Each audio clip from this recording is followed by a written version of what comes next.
Bonjour à tous, je suis Syramor et bienvenue sur la vidéo d'analyse de la série Évolution Prismatique.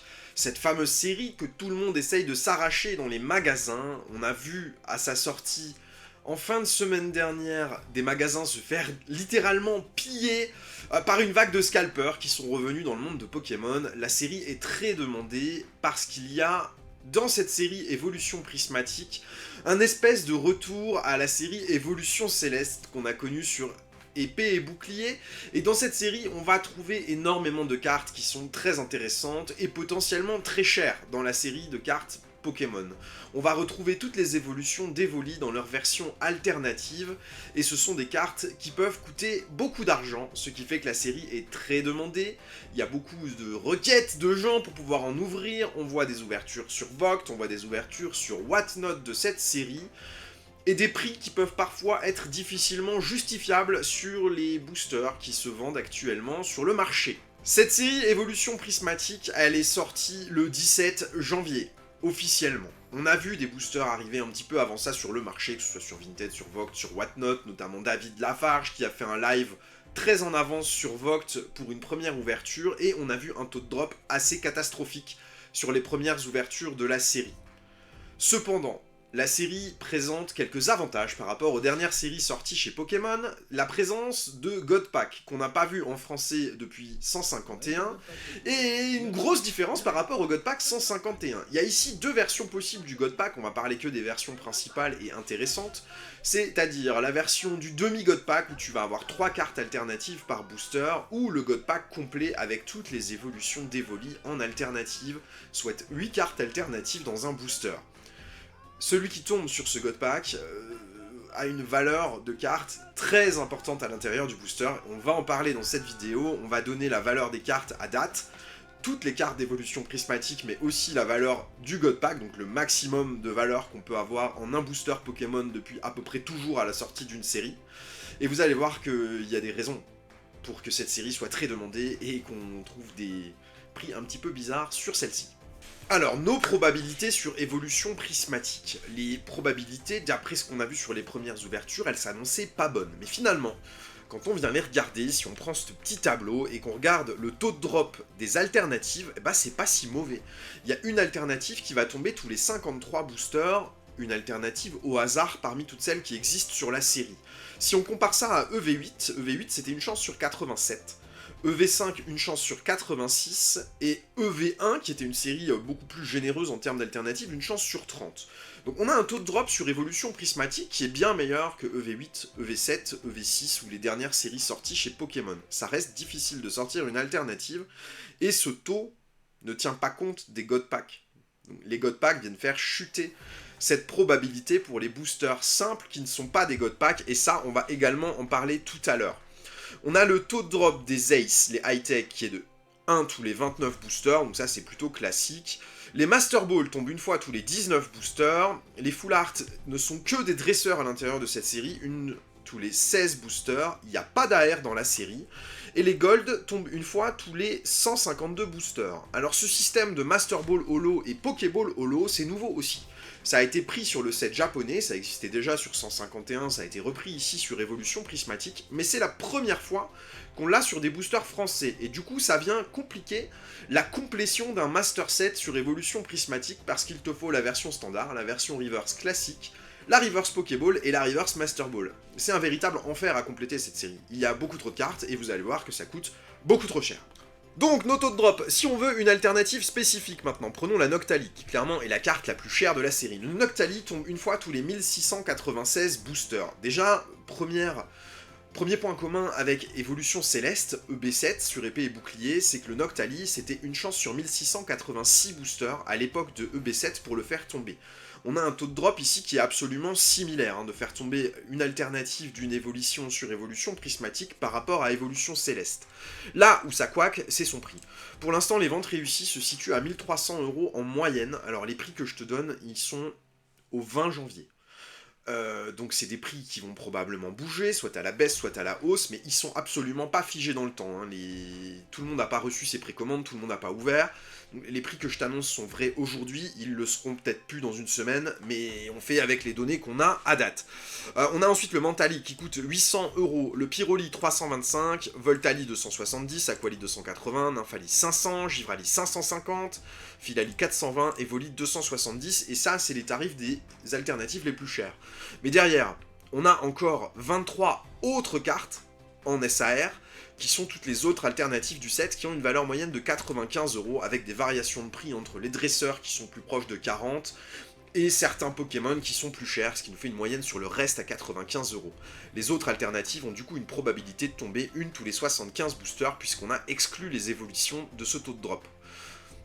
Les Gold ont une chance sur 152 de tomber, n'importe laquelle. On a une valeur moyenne à 73€ parce que le Pikachu fait monter la cote. Il se situe à 200€, il y a 5 Gold différentes dans le set. Les Full Art, une chance sur 16, elles ont une valeur faible, 4€ en moyenne. Les High-Tech, ça vaut pas grand chose, 1,50€ en moyenne, une chance sur 29 de tomber. Après les ex standards, 3,50€, comme il y a beaucoup d'évolutions, c'est plus cher que d'habitude, mais ça reste des tarifs ça qui sont pas super élevés, et des ex standards, il y en a pas tant que ça. Il y en a, où sont-elles mes ex standards? Il y en a 25.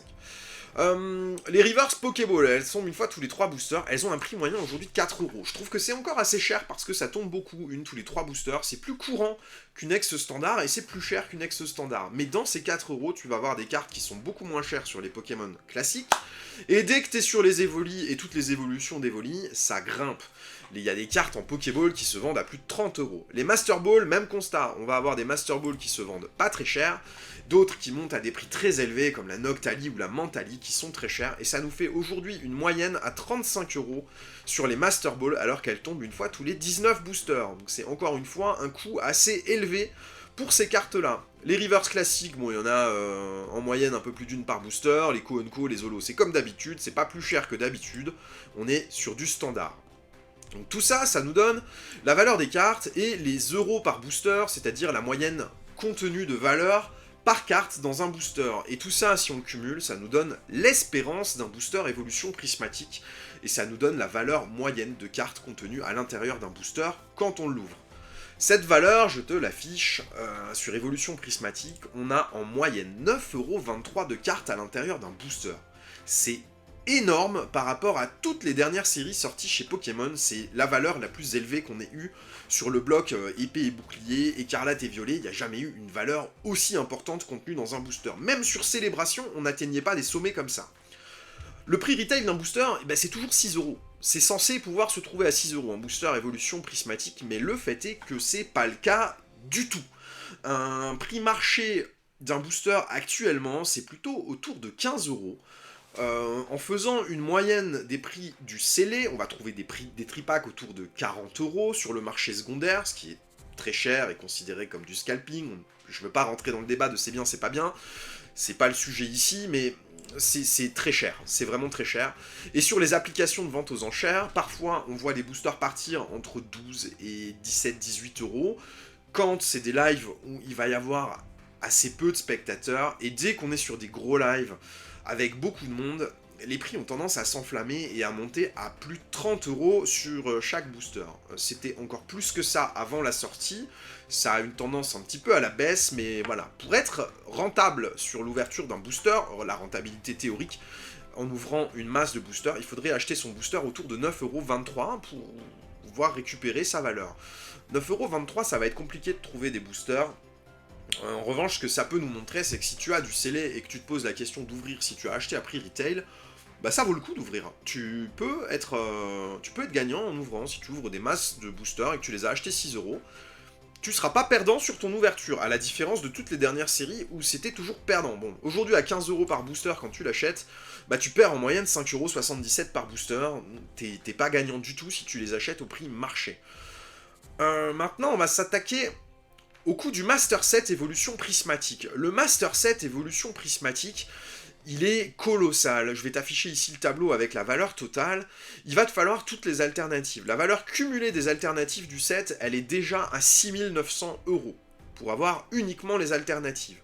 Ensuite, il va te falloir les gold, il va te falloir les full art, les high-tech, bon les high-tech c'est pas grand chose, c'est 9 balles, c'est vraiment le truc qui coûte pas cher à compléter là-dessus, les ex standards et les reverse Pokéball et Master Ball. Le total des reverse Pokéball actuellement, il est autour de 400 €.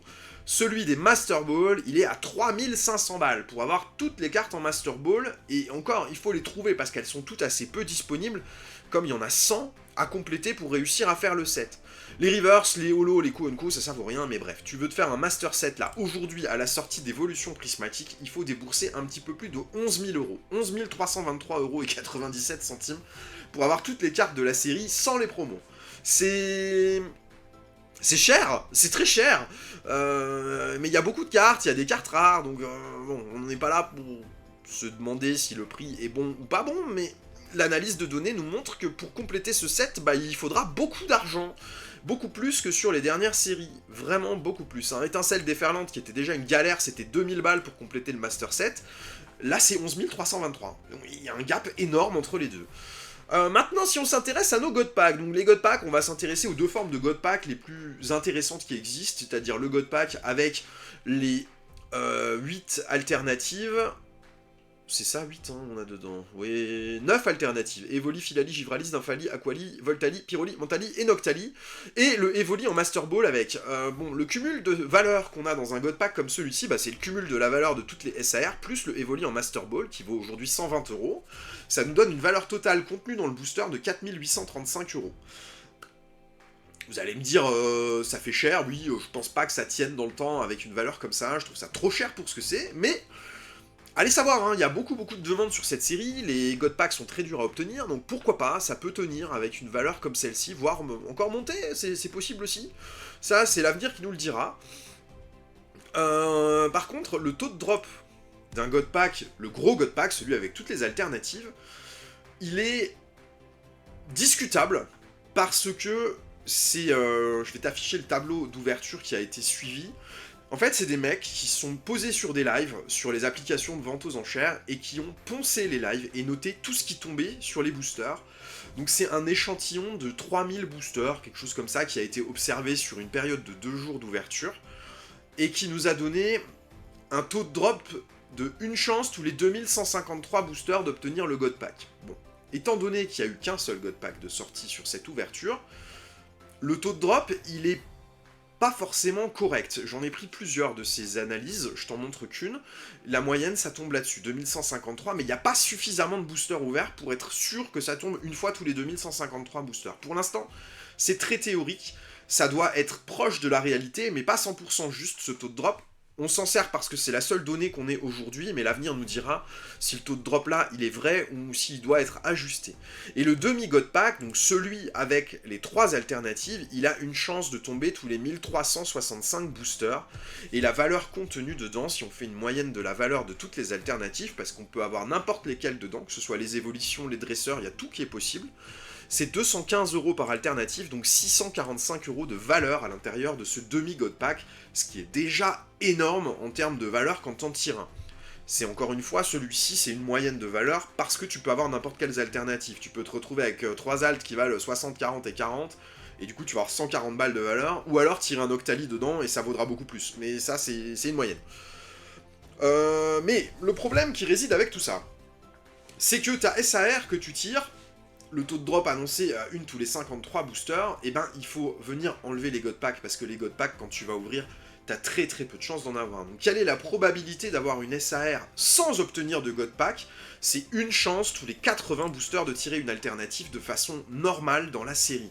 Ce qui veut dire que le taux de drop d'une alternative obtenue de façon classique sans avoir de God Pack, elle est la même que sur EV8, EV7 et EV6 à quelques boosters près. C'était 1 sur 87 pour EV8, 1 sur 86 pour EV5, et là 1 sur 80 pour EV8.5. Bon, le constat global de cette série, c'est que les taux de drop, finalement, ils sont pas plus durs que d'habitude, mais le fait d'avoir rajouté ces God Packs, ça va rajouter un attrait supplémentaire pour les collectionneurs et pour l'envie d'ouvrir. Parce que c'est bien la première fois que tu peux tirer presque 5000 € de cartes en un booster, en ouvrant des cartes Pokémon récentes, que tu vas pouvoir trouver dans le commerce, hein, parce qu'il y a eu un premier drop la semaine dernière avec les coffrets posters, les tripacks et les coffrets classeurs, mais il va encore y avoir l'arrivée des ETB, les coffrets surprises, les bundles, le coffret avec la trousse, tout ça. Donc c'est pas terminé, il va y avoir encore des drops en supermarché et dans les magasins spécialisés. Aujourd'hui, je sais que c'est très compliqué d'en obtenir, que tout le monde galère et que c'est une espèce de cohue où on voit des vagues de bots qui viennent scalper les sites, des gens qui se jettent sur les magasins pour arracher le plus de stock possible. Bon, on peut le reprocher à ces gens-là, mais on peut aussi le reprocher aux magasins qui limitent pas les quantités et puis qui laissent ça en libre service où les gens peuvent se servir. C'est pas terrible de faire ça en ce moment. Et je pense que dans les grandes surfaces, on ferait bien de se renseigner un petit peu, de les mettre à l'accueil, de limiter à un article par personne pour limiter cette vague qui fait une mauvaise publicité pour le hobby, notamment sur TF1 quand tu vois les mecs qui arrachent le truc. C'est un peu bof de montrer ça et de le pratiquer dans les grandes enseignes ou dans les grandes surfaces. Mais c'est que mon avis. En tout cas, cette série, elle promet d'être ouverte pendant très longtemps, parce qu'il va y avoir énormément de demandes sur le produit. Il y a beaucoup de gens qui vont vouloir compléter les évolutions en SAR, et ça va coûter très cher de les compléter, même si le prix de ces cartes, il vient à baisser un petit peu, parce qu'on a un effet de hype en entrée de série, où les cartes sont très chères, elles auront beau baisser, elles seront toujours très chères. Le Noctali, il tombera pas à 200 balles du jour au lendemain, c'est pas possible. C'est une carte qui vaudra forcément très très cher, mais elle est aussi très très dure à obtenir. Donc c'est plutôt logique. Bref, j'espère que cette analyse de la série t'aura plu.